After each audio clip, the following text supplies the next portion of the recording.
ওয়া রাহমাতুল্লাহি ওয়া বারাকাতুহু। যে মহান মালিক আপনাকে আমাকে পৃথিবীর এই ক্রান্তি লগ্নে আল্লাহ সুবহানাহু ওয়া তাআলার গোলামি করবার উদ্দেশ্যে আল্লাহ সুবহানাহু ওয়া তাআলার প্রিয় ঘর আল্লাহ রাব্বুল আলামিনের কাছে পছন্দনীয় জায়গা মসজিদের উদ্যোগে আয়োজিত আজকের এই মাহফিলে এসে জুড়ে মিলে মহব্বতের সাথে বসার মতো তৌফিক এনায়েত করেছেন, সেই মহান মালিকের দরবারে কালিমাতুশ শুকর আদায় করে বলি আলহামদুলিল্লাহ। সম্মানিত হাজিরিন, আমরা যে জায়গাটিতে বসেছি এই জায়গাটি হচ্ছে জালিসুর রহমান বেহেশতের বাগান। এই বেহেশতের বাগান জালিসুর রহমান বেহেশতের বাগানে বসতে পেরে আপনারা খুশি না বেজার? কম না বেশি? চালাক ইমানদার মুমিন মুসলমান জান্নাতের বাগানে বসতে পেরে তারা খুশি থাকবে, তারা আনন্দিত থাকবে। আর যাদের কপাল খারাপ, বদনসিব, ভাগ্য খারাপ, দুর্ভাগা, তারা এই জান্নাতের বাগানে এখনো পর্যন্ত আসার মতো খুশনসিব হবে না। তারা চাষচলের সামনে, জিলাপির দোকানে, এদিক সেদিকে মেলায় তারা ঘুরতে থাকবে। আমরা ওই ভাইদের জন্য প্রাণ ভরে দোয়া করি, আল্লাহ ওই ভাইদেরকেও দ্বীনের জন্য কবুল করুক, সকলে বলে আমিন। প্রিয় ভাইরা, এই জান্নাতের বাগানে বসলে লাভ না ক্ষতি? জবান খুলে বলে লাভ না ক্ষতি? যতক্ষণ বসে থাকবো রহমত নাজিল করবেন কে? ইমানের পাওয়ারটা বাড়ায় দিবেন কে?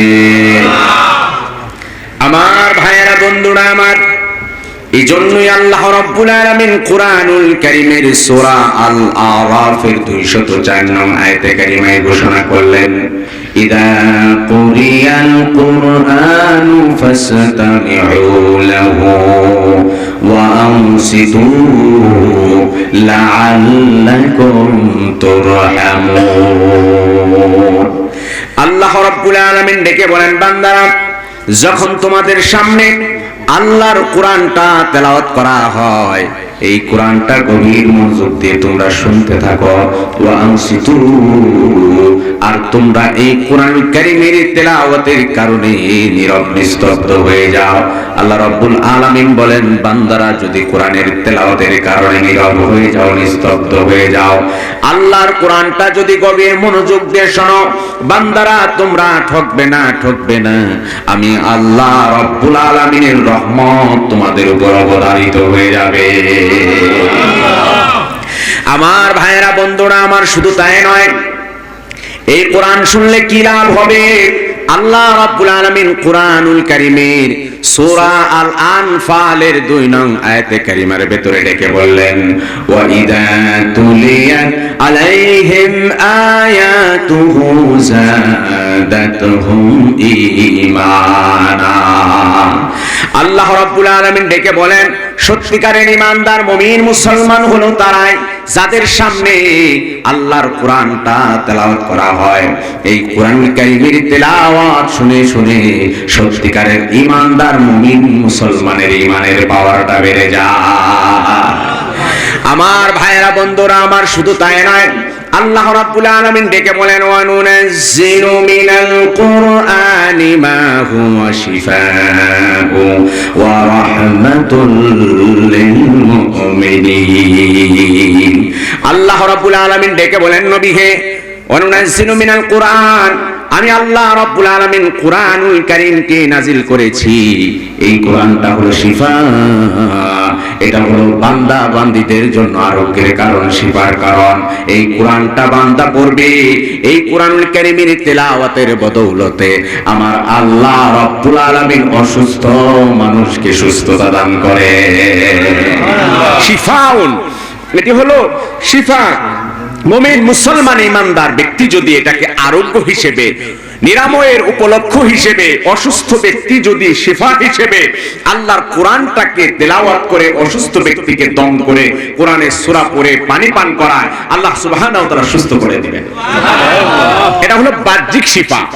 আর হচ্ছে আত্মার যে বেদি আছে, আত্মিক বেদি আছে, অন্তরের ভেতরে কুফরি আছে, শিরকি আছে, নেফাকি আছে, এই শিরকি কুফরি থেকে বাঁচতে হলে আল্লাহর কোরআন যখন তেলাওয়াত করবে, আল্লাহ সুবহানাহু ওয়া তাআলা সেই কুফরের শিরকের রোগ থেকে আল্লাহ হেফাজত করে অন্তরটাকে ঈমান দ্বারা ভরপুর করে দিবেন।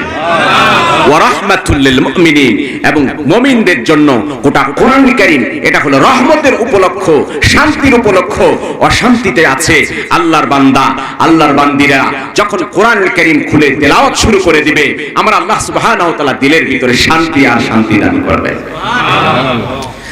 আমার ভাইরা, বন্ধুরা আমার, এই জন্য আল্লাহ রাব্বুল আলামিন কোরআনুল কারীমের সূরা ইব্রাহিমের 2 নং আয়াতে কারীমে ঘোষণা করলেন, কিতাবুন আনজালনাহু ইলাইকা লিতুখরিজান নাসা মিনাল যুলুমাতি ইলান নূর। আল্লাহ রাব্বুল আলামিন ডেকে বলেন, নবী হে, আপনার উপরে কোরআনটা আমি নাজিল করেছি লিতুখরিজান নাস, যাতে করে মানুষকে আপনি বের করে আনতে পারেন মিনাল যুলুমাতি, গুমরাহি থেকে, ভ্রষ্টতা থেকে বের করে যাতে করে আলোর দিকে পথ দেখাতে পারেন, হেদায়েতের দিকে রাস্তা দেখাতে পারেন। আমি আল্লাহ রাব্বুল আলামিন আপনাকে এই কোরআনটা দিলাম পথগুলা মানুষকে পথের দিশা দেওয়ার জন্য। সুবহানাল্লাহ। যাতে করে জুলমাত থেকে, অন্ধকার থেকে, গুমরাহি থেকে, শিরকের অন্ধকার, কুফরির অন্ধকার, সকল প্রকার অন্ধকারাচ্ছন্ন জাতিকে বের করে হেদায়েতের পথে, সিরাতাল মুস্তাকিমা, সরল সঠিক পথে যেন আপনি পরিচালিত করতে পারেন।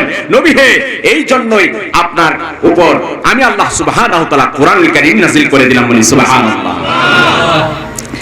আমার ভাইরা, বন্ধুরা আমার, আল্লাহ রাব্বুল আলামিন আরো ডেকে বলেন, ইন্না হাযাল কুরআনা ইয়াহদি লিল্লাতী হিয়া আকওয়াম।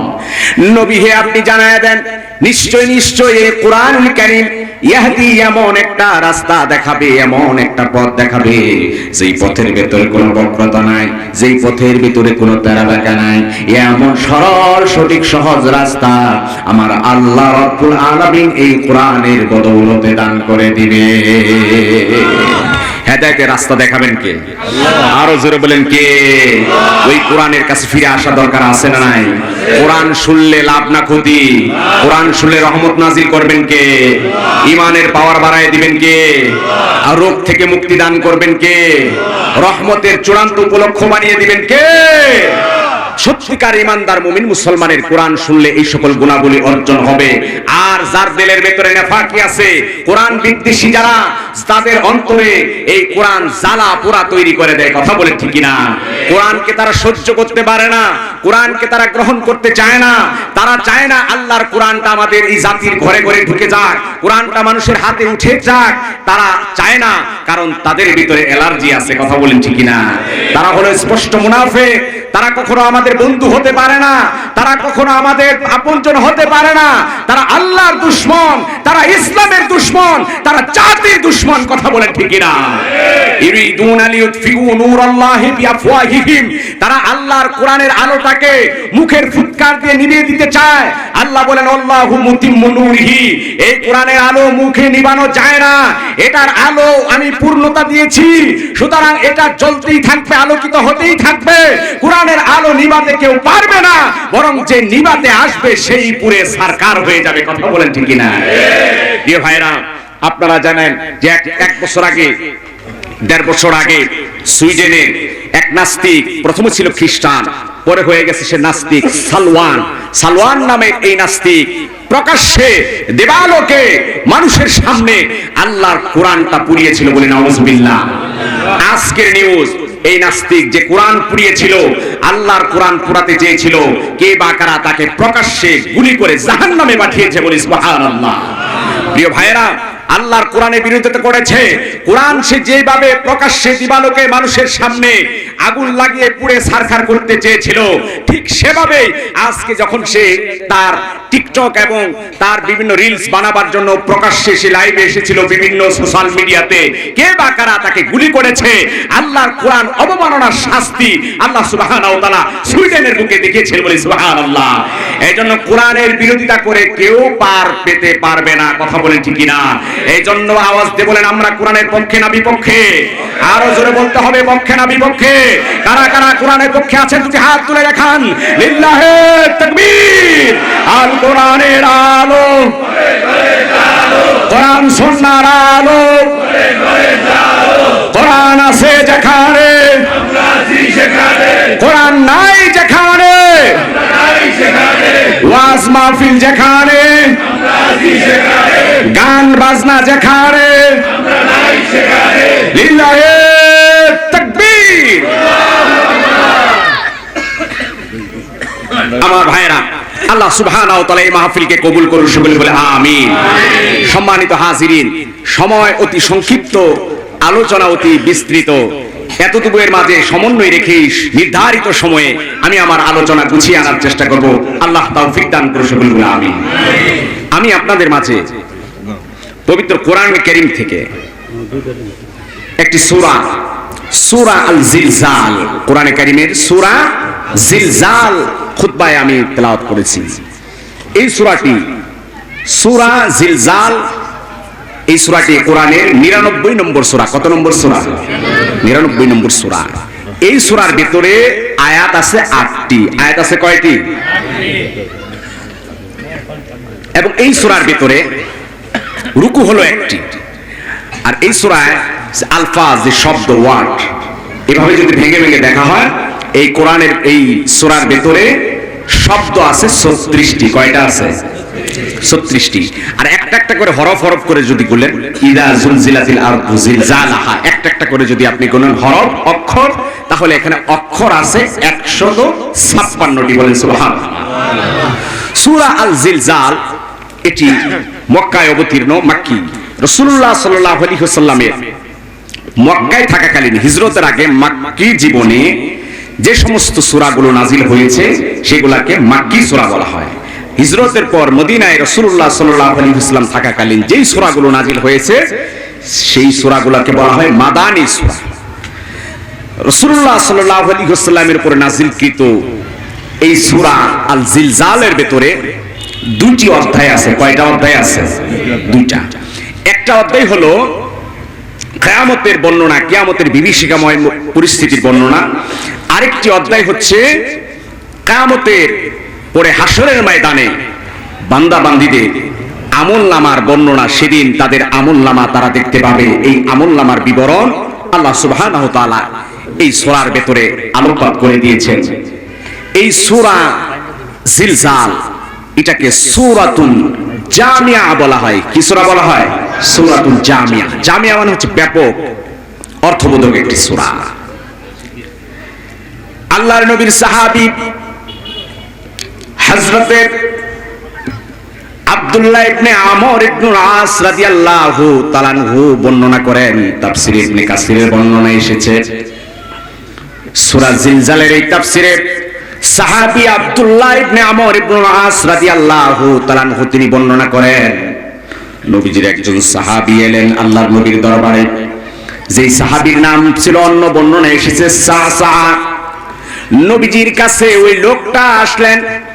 আসার পরে সালাম বিনিময় করলেন। এরপর বললেন, আকরিনি ইয়া রাসূলুল্লাহ, নবী হে, আমাকে কোরআন কারীম থেকে একটি সূরা, আমাকে কোরআন থেকে আমাকে কিছু আয়াত আমাকে বলেন, আমি কোনটা পড়তে পারি? আমার ভাইয়া বন্ধুরা, আমার জনাবে মুহাম্মদ রাসূলুল্লাহ সাল্লাল্লাহু আলাইহি ওয়াসাল্লাম ওই সাহাবীকে ডেকে বলেন, সাহাবী, তুমি কোরআন কারীম থেকে আলিফ লাম রা বিশিষ্ট যত সূরা আছে এই সূরাগুলো তুমি পড়তে পারো?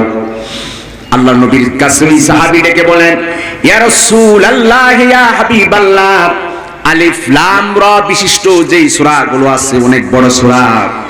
আমি তো বয়োবৃদ্ধ হয়ে গেছি, আমার জিহ্বা ভার হয়ে গেছে, আমার কোমর নব্জ হয়ে গেছে। ইয়া রাসূলুল্লাহ, এত দীর্ঘ সূরা আমি পড়তে পারবো না। আল্লাহর নবী বললেন, আচ্ছা ঠিক আছে, তাহলে তুমি কোরআন কারীম থেকে আল মুসাব্বিহাত, যে সূরার ভিতরে সাব্বিহ ইসমা বা সাব্বাহা লেখা আছে এমন সূরাগুলো তুমি পড়ো। আল্লাহর নবীর সাহাবী এইবার তাই বললেন, ইয়া রাসূলুল্লাহ, এত লম্বা লম্বা সূরাগুলো আমি তেলাওয়াত করতে পারবো না, আমাকে মেহেরবানি করে সূরাতুন জামিয়া, ব্যাপক অর্থবোধক ছোট্ট একটা সূরা আমাকে শিক্ষা দেন, যেই সূরাটা পড়লে আমি কোরআনের ব্যাপক অর্থ মর্ম সার নির্যাস আমি জানতে পারবো। আল্লাহ নবী সাল্লাল্লাহু আলাইহি ওয়াসাল্লাম ডেকে বলেন, সাহাবী ইকরা সূরা আল জিলজাল। আল্লাহ নবী সাল্লাল্লাহু আলাইহি ওয়াসাল্লাম ডেকে বলেন, সাহাবী কোরআনুল কারীম থেকে সূরা জিলজাল তুমি পাঠ করো, যেই সূরাটা সূরাতুন জামিয়াতুন, ব্যাপক অর্থবোধক সূরা। গোটা কোরআনুল কারীমের যা কিছু বর্ণনা রয়েছে সব বর্ণনার সার নির্যাস আমার আল্লাহ রাব্বুল আলামিন এই সূরা জিলজালের ভিতরে রেখে দিয়েছে। তুমি সূরা জিলজাল পড়ো। লোকটা এই কথা শুনে ডেকে বললেন, ওয়াল্লাহি, ওই আল্লাহর কসম, ওয়াল্লাযী বাআসাকা, যে আল্লাহ সুবহানাহু ওয়া তাআলা আপনাকে রাসূল হিসেবে প্রেরণ করেছেন, সে আল্লাহর কসম করে বলছি, লা আযীদু আলাইহা, আপনি আমাকে যা শিক্ষা দিলেন এর চেয়ে আর বৃদ্ধি করব না, আর ব্যতিক্রম করব না। সুবহানাল্লাহ। সূরা জিলজাল এমন একটা গুরুত্বপূর্ণ একটি সূরা, যেই সূরাকে আল্লাহ রাসূল বললেন সূরাতুন জামিয়া।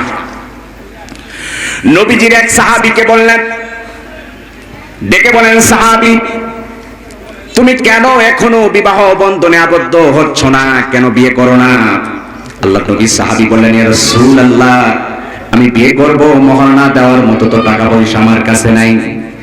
আল্লাহ নবীর সাহাবী কথা বললেন, নবীজি ডেকে বললেন, তুমি কি কুরআনুল কারীম থেকে সূরা ইখলাস পড়তে জানো না? আল্লাহ নবীর সাহাবী বললেন, হ্যাঁ ইয়া রাসূলুল্লাহ, সূরা ইখলাস তো আমি পড়তে জানি। নবীজি ডাক দিয়ে বলেন, এই সূরা ইখলাস তো কোরআন কারীমের সুলুসুল কোরআন, গোটা কোরআনের 3 ভাগের 1 ভাগ আমার আল্লাহ রাব্বুল আলামিন এই সূরা ইখলাস কুল হুয়াল্লাহ সূরার ভিতরে রেখে দিয়েছে। একবার সূরা ইখলাস পাঠ করলে কোরআনের 3 ভাগের 1 ভাগ পড়া হয়ে যায়, অর্থাৎ 3 বার সূরা ইখলাস পাঠ করলে গোটা কোরআন কারীম খতমের সওয়াব আল্লাহ সুবহানাহু ওয়া তাআলা আমলনামায় দান করে দেন। সুবহানাল্লাহ। নবীজি বললেন, তুমি কি সূরা জিলজাল পড়তে জানো না? নবীজির সাহাবে বললেন, হ্যাঁ ইয়া রাসূলুল্লাহ। রাসূলুল্লাহ সাল্লাল্লাহু আলাইহি ওয়াসাল্লাম ডেকে বললেন, সূরা জিলজাল কোরআনুল কারীমের নিসফুল কোরআন, কোরআনের অর্ধেক। 2 বার যদি সূরা জিলজাল পাঠ করো, আল্লাহ সুবহানাহু ওয়া তাআলা তোমার আমলনামায় গোটা কোরআনুল কারীম খতমের সওয়াব দান করে দিবে। সুবহানাল্লাহ। এইজন্য সূরা জিলজাল পড়া দরকার আছে না নাই? কথা বলেন, এই সূরার ভিতরে যা আছে জানা দরকার আছে না নাই? আমার ভাইয়েরা, বন্ধুরা আমার, এই সূরা যেদিন নাজিল হয়ে গেল, হযরত আবু বকর সিদ্দিক রাদিয়াল্লাহু তাআলা আনহু তিনি সূরার ভয়াবহতা সম্পর্কে যখন জানলেন, এই সূরার ভিতরে ভয়াবহ মেসেজগুলো যখন জানতে পারলেন, হযরত আবু বকর সিদ্দিক রাদিয়াল্লাহু তাআলা আনহু হাউমাউ করে কাঁদতে আরম্ভ করলেন। ডেকে বলেন, ইয়া রাসূলুল্লাহ, ইয়া হাবিবাল্লাহ, কিয়ামতের বিভীষিকার বর্ণনা এই সূরার ভিতরে আছে। এই সূরার ভিতরে বলা আছে জমিনটা প্রকম্পিত হয়ে যাবে। এই সূরার ভিতরে আছে অণু থেকে অণু পরিমাণ কর্মকলাপ সবকিছু হাসরের ময়দানে আল্লাহ রাব্বুল আলামিন প্রকাশ করে দিবে। সেদিন কিয়ামতের কঠিন বিচারের সম্মুখীন হতে হবে, এমন কঠিন পরিস্থিতি হবে। ইয়া রাসূলুল্লাহ, এই সূরা নাজিল হওয়ার পর তো বড় আতঙ্কের ভিতরে আছি, বড় ভয়ের ভিতরে আছি। নবীজির একজন জলিলুল কদর সাহাবী খলিফাতুল মুসলিমিন, যিনি হযরত আবু বকর সিদ্দিক রাদিয়াল্লাহু তাআলা আনহু সাহাবীদের ভিতরে প্রথম সারির সাহাবী, যিনি জান্নাতের সুসংবাদ প্রাপ্ত একজন সাহাবী, সেই সাহাবী এই সূরা নাজিল হওয়ার পরে তিনি বেচैन হয়ে গেছেন, হাউমাউ করে কাঁদতেছেন, ইয়া রাসূলুল্লাহ, হাসরের ময়দানে হিসাব হবে, যাররা যাররা অনুপরিমাণ নেকি বদি সব প্রকাশ হয়ে যাবে। নবীজির এই সাহাবী বেচैन হয়ে গেছে, পেরেশান হয়ে গেছে। আর আপনি আমি কোন হালতে আছি, কোন অবস্থায় আছি? নির্বিঘ্নে বসে আছি, আল্লাহর গোলামি করছি না, অনায়াসে আমরা জীবন পার করে দিচ্ছি, আল্লাহর কুদরতি পায়ে সিজদা করি না, মসজিদ খাকা করে, মসজিদে কাতারগুলো শূন্য যায়, আল্লাহর ঘর মসজিদে আমরা আসি না। কথা বলেন ঠিক না? আমার ভাইয়েরা, বন্ধুরা আমার, জনাবে মুহাম্মদ রাসূলুল্লাহ সাল্লাল্লাহু আলাইহি ওয়াসাল্লাম হযরত আবু বকর সিদ্দিক রাদিয়াল্লাহু তাআলা আনহু কে সান্তনা দিলেন, লাউলা আন্নাকুম তুযনিবুন, হে আবু বকর শুনে রাখো, যদি তোমরা গুনাহের ভেতরে লিপ্ত না হও, লা খালাকাল্লাহু, আল্লাহ রাব্বুল আলামিন অবশ্যই অবশ্যই খালকান জাদীদান, এমন একটা প্রজন্ম তৈরি করবেন যারা গুনাহের ভেতরে লিপ্ত হবে, আল্লাহর কাছে তওবা করবে, আবার আল্লাহ রাব্বুল আলামিন তাদের গুনাহগুলো মাফ করে দিবে। আবু বকর টেনশন করো না, গুনাহ হবে, এটাই স্বাভাবিক। তুমি যদি গুনাহ নাও করো, এমন এক জাতি আসবে তারা গুনাহ করবে, আল্লাহর কাছে আবার ক্ষমা চাইবে, আল্লাহ সমস্ত গুনাহকে ধুয়ে মুছে সাফ করে দিবে। আমার ভাইয়েরা, বন্ধুরা আমার, এই সূরা জিলজাল নাযিল হয়ে গেল। এই সূরার ভেতরে আল্লাহ রাব্বুল আলামিন বিভীষিকাময় পরিস্থিতির কথা আলোকপাত করলেন। যেদিন কিয়ামত শুরু হবে, কিয়ামতের আগে 3টা ফুৎকার হবে, সমস্ত আসমান জমিনকে তছনছ করে দেওয়ার জন্য, সমস্ত কুল কায়নাত গুলো তছনছ করার জন্য হযরতে ইসরাফিল আলাইহিস সালাতু ওয়াস সালামকে সিংহায় ফুৎকার দিতে বলা হবে। নাফকাতুল ফাজা বলা হয়। ভয়ঙ্কর আওয়াজ, বিকট আওয়াজ তৈরি হবে পৃথিবীর মাঝে। এই আওয়াজে সব কিছু তছনছ হয়ে যাবে, জমিন পর্যন্ত প্রকম্পিত হয়ে যাবে। আমার আল্লাহ রাব্বুল আলামিন ডেকে বললেন, ইযা যুলজিলাতিল আরদু জিলজালাহা ওয়া আখরাজাতিল আরদু আযকালাহা। আল্লাহ রাব্বুল আলামিন ডেকে বলেন, নবীকে স্মরণ করেন ওই সময়ের ঘটনা। ইযা যুলজিলাতিল আরদু জিলজালাহা, যখন জমিন প্রকটভাবে চরম পর্যায়ে প্রকম্পিত হয়ে যাবে, জমিনটা যখন কাঁপতে থাকবে। ওয়া আখরাজাতিল আরদু আযকালাহা, এবং জমিন তার ভেতরে যা কিছু আছে সব কিছু, তার ভারী বোঝা সব খনিজ পদার্থ সব কিছু বের করে দিবে। সেদিন এমন বিকট আওয়াজ হবে যে আওয়াজের কারণে জমিনটা প্রকম্পিত হয়ে যাবে। এমন মুহূর্তের কথা আপনি স্মরণ করেন যেই সময় কিয়ামতের পূর্বে জমিনটা প্রকম্পিত হয়ে ফেটে চৌচির হয়ে যাবে।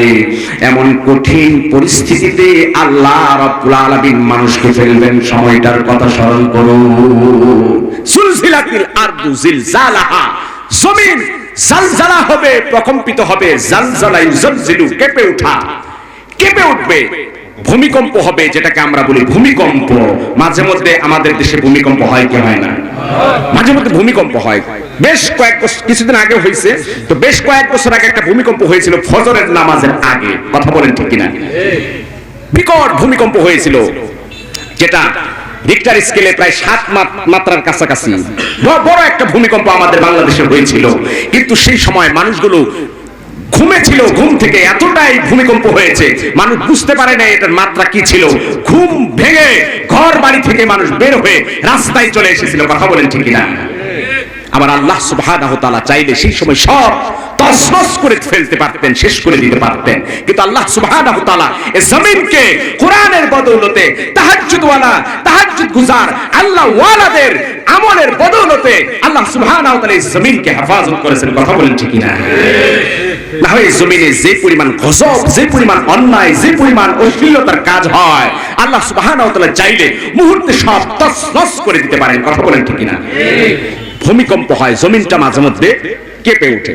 বিজ্ঞান বলে যে ভূমি মাটিটা কেঁপে ওঠে কারণ হচ্ছে মাটির নিচে যে স্তর আছে, শিলার স্তর আছে, 3টা স্তর আছে, ওই স্তরগুলো থেকে সরে যায়, সেই শিলাগুলো নড়াচড়া করে, যার কারণে উপরের অংশের এই ভূমিটা, এই জমিনটাও নড়ে চড়ে ওঠে। আবার বিজ্ঞান বলে মাটির নিচে রয়েছে গ্যাস। কি রয়েছে? গ্যাস। ওই গ্যাসের প্রভাবে জমিন, গ্যাসের চাপে মাঝে মধ্যে জমিন উপর দিকে এরকম ফুসে উঠতে থাকে, ফুলে উঠতে থাকে, নড়াচড়া করতে থাকে, জমিন কাঁপতে থাকে। আমার ভাইরা, আল্লাহ সুবহানাহু ওয়া তাআলা রাসূলুল্লাহ সাল্লাল্লাহু আলাইহি ওয়াসাল্লামের হাদিস বলে, যখন জমিনের ভিতরে জেনা, ব্যভিচার, গান বাজনা, অশ্লীলতা বাড়তে থাকে, আল্লাহ সুবহানাহু ওয়া তাআলা জাতিকে সতর্ক করার জন্য জালজালা, ভূমিকম্প দেন। যে জাতির ভিতরে পাপের সয়লাব, সুদের সয়লাব, ঘুষের সয়লাব, জেনা ব্যভিচারের সয়লাব হবে, ওই জাতিকে ভূমিকম্পের সম্মুখীন হতে হবে। কথা বলেন ঠিক কিনা? হেফাজত করার মালিক কে? আর জোরে বলেন, হেফাজত করেন কে? জালজালা, জমিন প্রকম্পিত হয়ে নাফখাতুল ফাজা, প্রথম ইসরাফিলের সিংহার ফুৎকারে সব ভীত এরকম ভয়ঙ্কর এক পরিস্থিতি তৈরি হবে। আল্লাহ রাব্বুল আলামিন কোরআন কারিমে সূরা আল হজ্জ ঘোষণা করলেন, ইয়া আইয়ুহান নাসুত্তাকু রাব্বাকুম, হে মানুষেরা তোমরা তোমাদের রবকে ভয় করো। ইন্না জালজালাতাস সাআতি শাইউন আযীম, নিশ্চয়ই জালজালাতুস সা, কিয়ামতের পূর্বে যে জালজালা, যে ভূমিকম্প হবে, এই ভূমিকম্পটা অনেক মারাত্মক, অনেক ভয়ঙ্কর, অনেক ভয়াবহ পরিস্থিতি তৈরি করবে। এমন কঠিন পরিস্থিতি থেকে আল্লাহর কাছে পানা চাওয়া দরকার আছে না নাই? কথা বলেন আছে না নাই?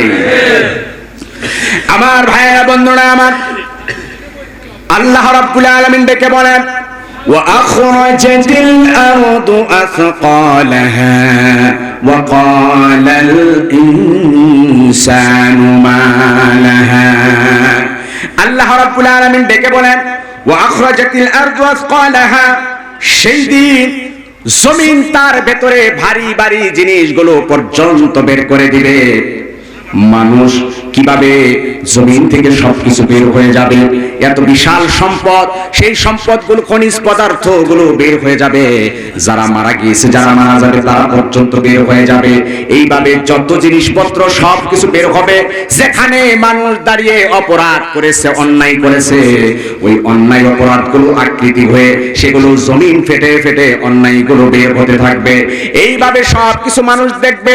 ওয়াকালাল ইনসানু মা লাহা, মানুষটা বলবি, হায় হায় মা লাহা, জমিনের কি হলো?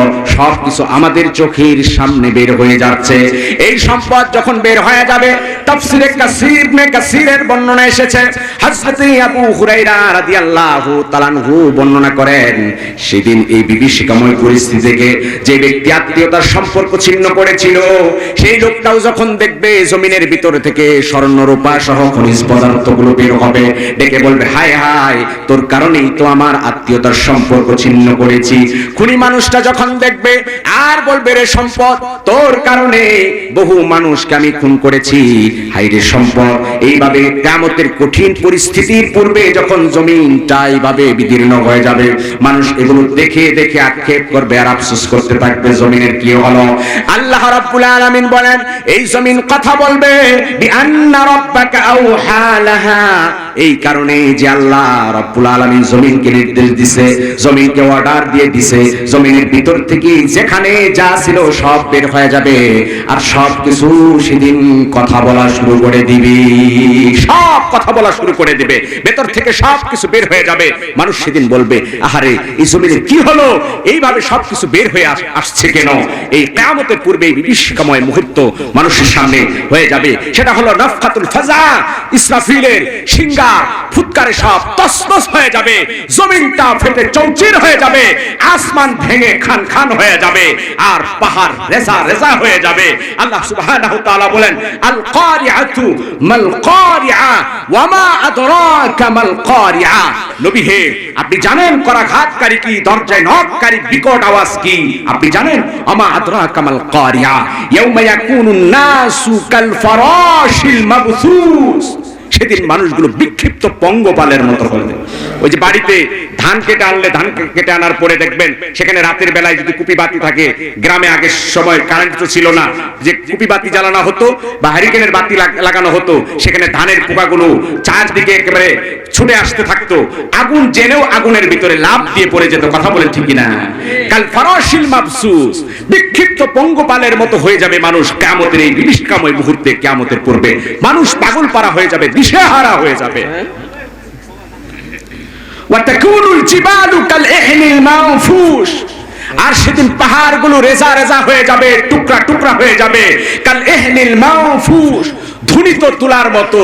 তুলা যেভাবে ধুনি করা হয়, মেশিন দিয়ে হোক লাঠি দিয়ে হোক, তুলাকে দেখবেন সেই সময় তুলাটা এতটাই বিচ্ছিন্ন হয়ে যায়, ধরা যায় না, ছোঁয়া যায় না। এরকম পাহাড়, বিশাল বিশাল হিমালয় পর্বতমালা, যত বড় বড় পাহাড়, তুর পাহাড় বলেন, উহুদ পাহাড় বলেন, সব কিছু টুকরা টুকরা হয়ে ধুনিত রঙিন তুলার মতো উঠতে থাকবে। বলেন আল্লাহু আকবার। এমন কঠিন পরিস্থিতি আসার আগে ঈমান আমলের পেছনে মেহনত করা দরকার আছে না নাই? আরো জোরে বলেন আছে না নাই? আমার ভাইয়েরা, বন্ধুরা আমার, এইবার যখন ইসরাফিলের এই সিংহার আওয়াজে সব তছনছ হয়ে যাবে, আল্লাহ রাব্বুল আলামিনের হুকুমে সমস্ত মাখলুকের মৃত্যু হয়ে যাবে। সমস্ত মাখলুকের মৃত্যুর জন্য ইসরাফিল আলাইহিস সালাতু ওয়াসসালামকে আরেকটা সিংহায় ফুৎকার দিতে বলা হবে। মালাকুল মউত আজরাইল ফেরেশতা সকলের জানগুলো কবজ করে ফেলবেন। আল্লাহ রাব্বুল আলামিন ডেকে বলেন, আজরাইল, মালাকুল মউত, পৃথিবীর জমিনে আর কে কে বাকি আছে? জিবরিল আমিন বাকি আছে। তখনো পর্যন্ত ইসরাফিল, মিকাইল, আল্লাহ রাব্বুল আলামিন আজরাইল ফেরেশতাকে বলবেন, যাও আজরাইল, বড় বড় বিশাল বড় দায়িত্বশীল বড় বড় ফেরেশতাদের জানগুলো কবজ করে ফেলো। ফেরেশতাদের জান কবজ করা হয়ে যাবে, শুধুমাত্র বাকি থাকবে ইসরাফিল আলাইহিস সালাম, আজরাইল। আল্লাহ রাব্বুল আলামিন ডেকে বলবেন, আর কে বাকি আছে? সবার জান কবজ হয়ে যাবে। হযরতে আজরাইল আলাইহিস সালাতু ওয়াসসালাম ডেকে বলবে, রব্বুল আলামিন, পৃথিবীর সমস্ত মাখলুকাতের জান কবজ করা হয়েছে, শুধুমাত্র আপনি আর আমি আজরাইল বাকি আছি। আল্লাহ রাব্বুল আলামিন ডেকে বলে, আজরাইল, মুতান, হে আজরাইল, এই মুহূর্তে তোর জানটাও কবজ করে ফেল। মালাকুল মউত আজরাইল ফেরেশতা আল্লাহ রাব্বুল আলামিনের হুকুমে তার জানটাকে কবজ করতে লাগবে, কবজ করা আরম্ভ করবে। আল্লাহ রাব্বুল আলামিন মালাকুল মউত আজরাইলকে সাকারাতুল মউত থেকে মুক্তি দিবেন না, মৃত্যুর যন্ত্রণা থেকে। মালাকুল মউত আজরাইলের মৃত্যুর যন্ত্রণা হবে। হে বকুল নগরের মুসলমান জওয়ান বন্ধুরে, পর্দার অন্তরের মায়েরা, মৃত্যু এমন যন্ত্রণাদায়ক, এমন কষ্টদায়ক একটা পরিস্থিতি। মৃত্যু শয্যায় শায়িত মানুষটা কেমন যন্ত্রণায় থাকে, কতটা পানির পিপাসায় পড়ে যায়। সমগ্র দুনিয়ার পানি যদি তাকে সেই সময় পান করানো হয়, তবুও তার তৃষ্ণা মিটবে না, এমন কঠিন হালত হয়ে যাবে। মালাকুল মউত আজরাইল এমন মৃত্যুর যন্ত্রণায় ছটফট ছটফট শুরু করবে, ডেকে বলবে, রব্বুল আলামিন, মৃত্যুর যন্ত্রণা এত কঠিন, যদি জানতে পারতাম এই মৃত্যুর এই জান কবজের জিম্মাদারি আমি মালাকুল মউত আজরাইল নিতাম না। আমার ভাইয়েরা, বন্ধুরা আমার, আল্লাহর হাবিব সাল্লাল্লাহু আলাইহি ওয়াসাল্লাম ডেকে বলেন, আকসিরু যিকরা হাদিমিল লাযাতিল মাউত, মৃত্যুর স্বাদ, আকসিরু যিকরা হাদিমিল লাযাতিল মাউত, স্বাদ বিনষ্টকারী মৃত্যুকে বেশি বেশি করে স্মরণ করো, বেশি বেশি করে মাকবারা কবরস্থানের পাশে যাও। আরে যুবক বন্ধু, কত অট্টহাসি, কত আর গাফলতিতে গা ভাসাবে গোকুল নগরের জওয়ান বন্ধুরা, আর কত যৌবন কালটাকে খেল তামাশার ভেতরে কাটাবে, আর কত তামাশার জিন্দেগি তুমি কাটাবে। যুবক মনে করেছো যৌবন বয়সে তোমার মৃত্যু হয় না? না না, কত মানুষ যৌবন বয়সে দুনিয়া থেকে তোমার আমার চোখের সামনে মারা যায়, বাইক অ্যাক্সিডেন্টে মারা যায়, গার্মেন্টস মারা যায়, রানা প্লাজা ধসে কত যুবক যুবতী দুনিয়া থেকে বিদায় নিয়ে গেল। কত জায়গায় আগুন লেগে কত যুবক যুবতী মারা যায়। ও পর্দার অন্তরে আমার মায়েরা, আমার বোন পায়ে হাত রেখে বলে যায়, মনে করেছো যৌবন বয়সে কারো মৃত্যু হবে না? চোখের সামনে কত যুবতী দুনিয়া থেকে বিদায় নিয়ে যায়। ওই মালাকুল মউত আজরাইল ফেরেশতা আসার আগেই, মৃত্যুর যন্ত্রণার কঠিন পরিস্থিতি আসার আগে ঈমান আমল সহি করা দরকার আছে না? আকসিরু যিকরা হাদিমিল লাযযাত। আমার ভাইয়েরা, বন্ধুরা আমার, হযরত ওসমান গনি রাদিয়াল্লাহু তাআলা আনহু যখন কবরের পাশ দিয়ে যান, ডুকরে ডুকরে কাঁদেন। নবীজির সাহাবারা বলেন, ওগো ওসমান, কেন আপনি চোখের পানি ছেড়ে কান্না করেন? আপনি তো জান্নাত জাহান্নামের আলোচনা শুনেন, বিশ্ব নবীর দরবারে থেকেও চোখের পানি ছেড়ে আপনি কাঁদেন না। আল্লাহর নবীর সাহাবী হযরত ওসমান গনি রাদিয়াল্লাহু তাআলা আনহু ডেকে বলেন, ও নবীর সাহাবারা শোনো, ইন্নাল কবরা আউয়ালু মানজিলিন মিন মানাজিলিল আখিরাহ, কবরের ঘাটি হলো আসল ঘাটি, কবরের ঘাটি হলো আউয়ালু মানজিলা। কিয়ামতের ময়দানে আখিরাতের যতগুলো স্টেশন আছে, যতগুলো ঘাটি আছে, ওই কবরের ঘাটি হলো প্রথম ঘাটি। আমি ওসমানের জানা নাই এই কবরের ঘাটি আমি পাড়ি দিতে পারবো কিনা। এই কবরের ঘাটি যেই অনায়াসে পাড়ি দিতে পারবে, আমার আল্লাহ রব্বুল আলামিন তার পরবর্তী জিন্দেগিকে সহজ করে দিবে। আমি উসমানের তো জানা নাই এই কবরের ঘাটি আমি পাড়ি দিতে পারবো না কিনা। আহারে বন্ধুরে আমার, দৈনন্দিন কত জানাজায় আমরা শরীক হই, কত জানাজা পড়ি। জানাজায় মাটি দেই আর পড়ি মিনহা খালাকনাকুম ওয়া ফিহা নুঈদুকুম ওয়া মিনহা নুখরিজুকুম তারাতান উখরা। আল্লাহ সুবহানাহু ওয়া তাআলা বলেন, এই মাটি থেকেই তোমাদেরকে সৃষ্টি করেছি, এই মাটিতেই আবার তোমাদেরকে দাফন করা হবে, আবার পুনরায় মিনহা নুখরিজুকুম তারাতান উখরা, পুনরায় আমি আবার তোমাদেরকে মাটি থেকে বের করব। এই মাটি দেওয়ার সময় দোয়া ঠিকই পড়ি, কতজন আমরা এই দোয়াটা উপলব্ধি করি? আরে কত যুবককে দেখলাম কবর খনন করছে আর অট্ট হাসিতে হাঁটছে, লাশটা কাঁধে নিয়ে যাচ্ছে, যুবককে হাসতেও দেখা যায়। এমন যুবক সমাজ আছে না? আমার ভাইয়েরা, আজকের মাহফিল থেকে শুধরায় যাও। কিয়ামতের কঠিন অবস্থা হয়ে যাবে, মালাকুল মউত আজরাইলের পর্যন্ত মৃত্যু হয়ে যাবে। আল্লাহ সুবহানাহু ওয়া তাআলা বলেন, আজরাইল বলেন তোকেও মৃত্যুবরণ করা লাগবে, আজরাইল তোকেও মৃত্যুবরণ করতে হবে। আল্লাহ রাব্বুল আলামিনের কাছে যত পানা চাইবে সেদিন আর মুক্তি পাবে না, মৃত্যু হয়ে যাবে। কারণ আল্লাহ সুবহানাহু ওয়া তাআলা ডেকে বলেন, আল্লাহ রাব্বুল আলামিন ডেকে বললেন, কুল্লু মান আলাইহা ফানিন ওয়া ইয়াবকা ওয়াজহু রাব্বিকা যুল জালালি ওয়াল ইকরাম। এই জমিনে যারা থাকবে সকলেরই মৃত্যু হবে, কেউ বেঁচে থাকবে না, শুধুমাত্র আল্লাহ রাব্বুল আলামিন চিরঞ্জীব, তিনি জীবিত থাকবেন। আল্লাহ রাব্বুল আলামিন বললেন, লিমানিল মুলকুল ইয়াউম, আজকের দিনে রাজত্ব কার? লিল্লাহিল ওয়াহিদিল কাহ্হার। আল্লাহ রাব্বুল আলামিন নিজেই বলবেন আজকের দিনের রাজত্ব মহাপরাক্রমশালী আল্লাহ রাব্বুল আলামিনের জন্য। সেই দিন আল্লাহ রাব্বুল আলামিন তার রাজত্ব, তার বীরত্বের, তার কাহারিয়ত, তার জালালিয়ত প্রকাশ করে দিবেন। আমার ভাইয়েরা, বন্ধুরা আমার, হাসরের ময়দানে সকলকে একত্রিত করা হবে, আল্লাহর আদালতে সেদিন দাঁড়ায় যাবে, যার যার দলে দলভুক্ত হয়ে যাবে। আল্লাহ রাব্বুল আলামিন সেই কথাগুলো সামনের আয়াতে কারিমায় ডেকে বললেন।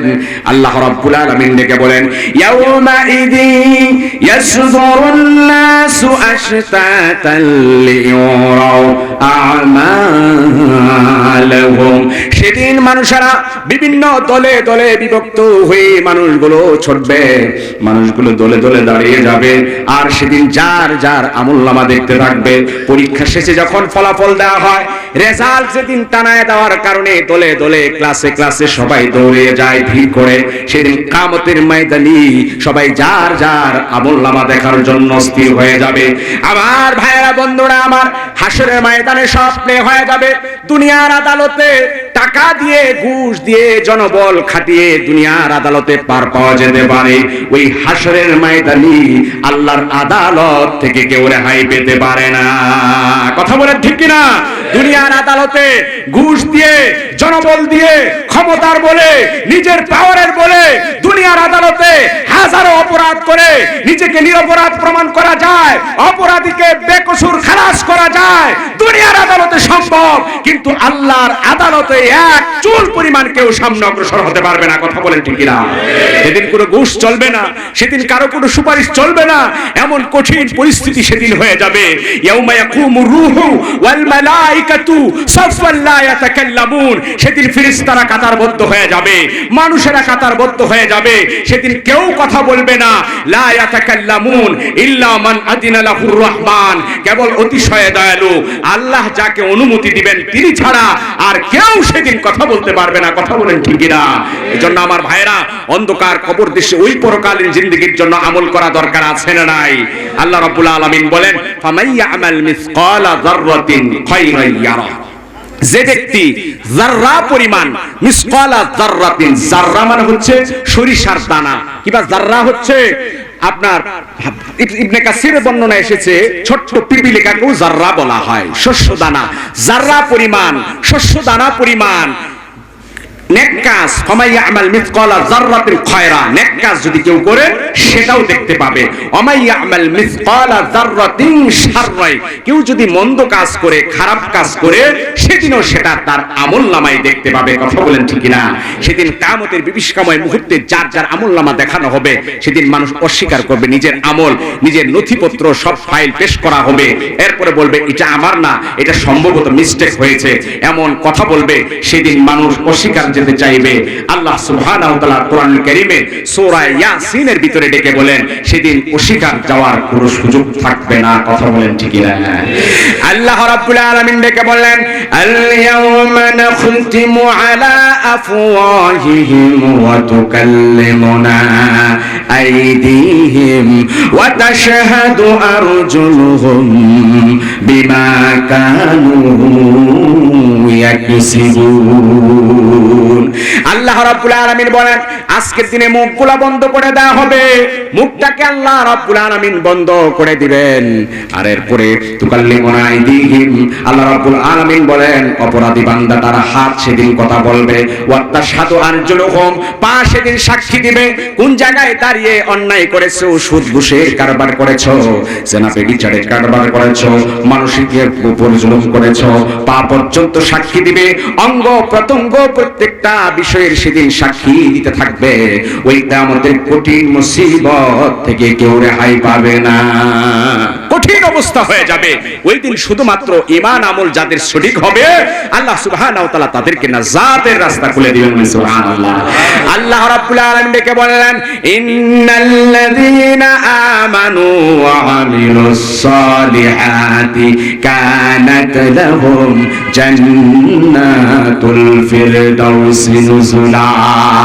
আল্লাহ রাব্বুল আলামিন ডেকে বলেন নিশ্চয়ই যারা ঈমান আনয়ন করবে ওয়া আমিলুস সালিহাত, এবং যারা নেক কাজ করবে, আমার আল্লাহ রাব্বুল আলামিন ডেকে বলেন ওই কিয়ামতের কঠিন মুসিবতের দিনে আল্লাহ রাব্বুল আলামিন ঈমান আর আমলের বদৌলতে নাজাতের জরিয়া করে জান্নাতুল ফিরদাউসের মেহমান বানায় দিবেন। এই জন্য আল্লাহর রাহে নিজেদের ঈমানকে মজবুত করা দরকার আছে না নাই? ঈমানের পিছনে মেহনত করা দরকার আছে না নাই? আমলের পাল্লা ভারী করা দরকার আছে না নাই? ঈমানটাকে বাড়াতে গেলে বাধা বিপদ আছে না নাই? সকল বাধা বিপদ উপেক্ষা করে ঈমানের পথে যারা অটল থাকবে আল্লাহ সুবহানাহু ওয়া তাআলা তাদেরকে জান্নাতুল ফিরদাউসের মেহমান বানায় দিবেন। ঈমানের পথে অটল থেকেছিলেন নবীজিরা, ঈমানের পথে অটল ছিলেন নবীজির সাহাবীরা, ঈমানের পথে যুগে যুগে যত ঈমানদার মুমিন মুসলমান আল্লাহতে বিশ্বাস করে নিজেদেরকে দায়েম ও কায়েম রেখেছে, প্রয়োজনে তাদের বাধা বিপত্তি এসেছে, সকল বাধা বিপত্তি পেছনে ফেলে ইসলামের উপর যারা অটল থেকেছে আল্লাহ তাদেরকে বিজয় দান করেছেন। কথা বলেন ঠিক না? এইজন্য সত্য হলো ঈমান, আরেকটা হলো আমল। ঈমান আর আমল যদি না নিয়ে যেতে পারি হাসরের ময়দানে বড় কঠিন অবস্থা হয়ে যাবে। আল্লাহ রাসূল সাল্লাল্লাহু আলাইহি ওয়াসাল্লাম বলেন সাবআতু ইযিল্লুহুম ফি যিল্লিহি ইয়াওমা লা যিল্লা। কিয়ামতের কঠিন মুসিবতের দিনে আল্লাহর আরশের ছায়া ছাড়া আর কারো কোনো ছায়া থাকবে না। এমন কঠিন দিনে আল্লাহ সুবহানাহু ওয়া তাআলা 7 শ্রেণীর মানুষকে আল্লাহ রাব্বুল আলামিন আরশে আজিমের ছায়াতে ছায়া দান করবেন। কয় শ্রেণীর মানুষকে? কয় শ্রেণী? 7 শ্রেণীর। এক নম্বর হলো ইমামুন আদিল, ন্যায়পরায়ণ বাদশাকে আল্লাহ সুবহানাহু ওয়া তাআলা সেদিন আরশে আজিমের ছায়াতে ছায়া দান করবেন। 2 নম্বর ওয়াশাবুন নাশা ফি ইবাদাতিল্লাহ, ওই যুবক যে আল্লাহর ইবাদতে নিজেকে ব্যস্ত রাখে, মত্ত রাখে, ওই যুবককে আল্লাহ সুবহানাহু ওয়া তাআলা আরশে আজিমের ছায়াতে ছায়া দান করবেন। 3 নম্বর ওয়া রাজুলুন কলবুহু মুআল্লাকুম ফিল মাসাজিদ, ওই ব্যক্তি যার অন্তরটা মসজিদের সাথে লটকানো থাকে, মসজিদের সাথে ঝুলন্ত থাকে, সব সময় মসজিদ নিয়ে যার ফিকির থাকে, আল্লাহ সুবহানাহু ওয়া তাআলা তাকে ওই দিন কিয়ামতের কঠিন মুসিবতের দিনে আরশে আজিমের ছায়াতে ছায়া দান করবেন। মসজিদের সাথে অন্তরটা লটকানো থাকে, আহারে মসজিদে কখন আজান হবে, কখন মসজিদে জামাত হবে, জামাত কি ছুটে গেল না কখন ঘর থেকে বের হবে, সারাদিন নামাজ কোথায় পড়বে, মসজিদের সাথে তার দিলটা লাগানো থাকে, মসজিদের সাথে তার অন্তরটা সবসময় লাগানো থাকে, ইবাদত বন্দেগী করে আল্লাহর গোলামি করে করে মসজিদের সাথে নিজেকে সম্পৃক্ত রাখে।